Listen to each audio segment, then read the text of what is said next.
Türkiye'nin başına ilk kez bu şantajlar, montajlar, ilk kez bu haksızlıklar, bu adaletsizlikler gelmiyor. İlk kez de gelmiyor. İlk kez de sevgili Başbakanımız Recep Tayyip Erdoğan karşı karşıya kalmıyor bunlarla.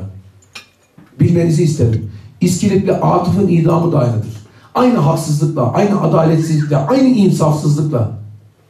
Kanun çıkmadan önce yazdığı bir kitabı kanun tarihine uyarlayarak idam edilmiştir.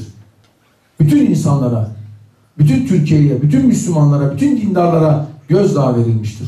İstiklal mahkemeleri aynıdır. Çok açık söyleyeyim. Takrir-i sükûn neredeyse delik arazisi giydirmiştir bütün Türkiye, bütün insanlarımız. Böcek için, çiçek için, sanatçılarını dünyanın her tarafına gönderen, gövde gösterisi yapanlar, niçin orada öldürülen çocuklara, öldürülen insanlara sahip çıkmadı? Peki hemen yanı başımızdaki Suriye'de hamile annelerin karnına şiş batırılarak öldürülüyor. Çocuklar katlediliyor. Anneler kimyasal silahla öldürülüyorlar. Onları bu uluslararası acımasız düzen gerçekleştirmiyor mu? Yapmıyor mu? Biz mi duyuyoruz sanki bunu? Tesadüfi mi geldi gezi olaylarından önce Reuters, CNN, BBC Türkiye'ye?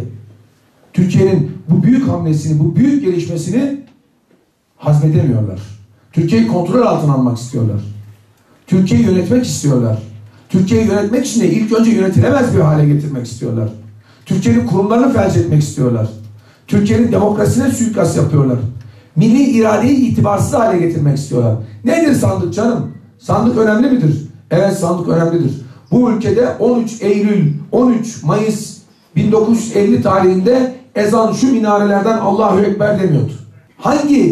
Hangi emaneti aldın milletten de, hangi yetkiyi aldın milletten de, hangi gücü aldın milletten de bununla birlikte dönüp bu ülkede buraları yönetme konusunda bir irade sergilemeye çalışıyorsun. Bir yerde kumpas kuracaksın, bir yerde oyun tezgahlayacaksın, birileriyle beraber bunu pişireceksin, ondan sonra bu ülkenin başbakanını itibarsız hale getireceksin. Hangi başbakanını 2002'de 3.500 dolar olan kişi başına gelir seviyesini 11.000 dolara çıkaran bir başbakanını, dün yarını hesaplayamayan bir Türkiye'de %7.000'lik 8.000'lik faizlerle bu ülkede şirketleri yeşil şirketler, beyaz şirketler, kırmızı şirketler, mavi şirketler diye ayıran bir Türkiye'den bugün dünyanın her tarafında kendi insanının itibar görmesini sağladığı bir başbakanlığı tasfiye etmek için ailesine kadar, işine kadar, gücüne kadar, telefon konuşmalarına kadar 510.000 kişiyi dinleyeceksin. Bir taraftan bir tarafa, bir taraftan bir tarafa kayıtları yapıştıracaksın, montajlayacaksın.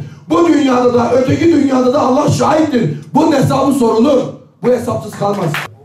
Yıllarca bunlar hep milleti aldattılar. Hep milleti kandırdılar. Şimdi bir baş yalancı var. Kılıçdaroğlu adlı bir baş yalancı. Dün söylediğini bugün başka türlü söylüyor.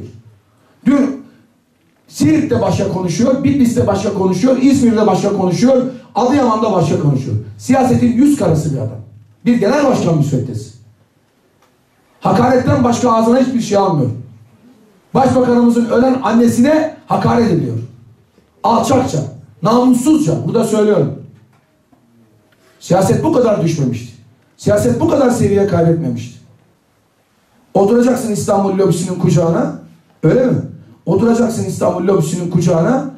Dün Türkiye'de bankaları hortumlayanlar, yolsuzluk lobileriyle beraber olacaksın. Mustafa Sarıgül'ü kurma bir oyuncak gibi kuracaksın. İstanbul'u alıp zannedeceksin ki orada yeni bir yolsuzluk imparatorluğu kurarım diye avucunu yalarsın ya.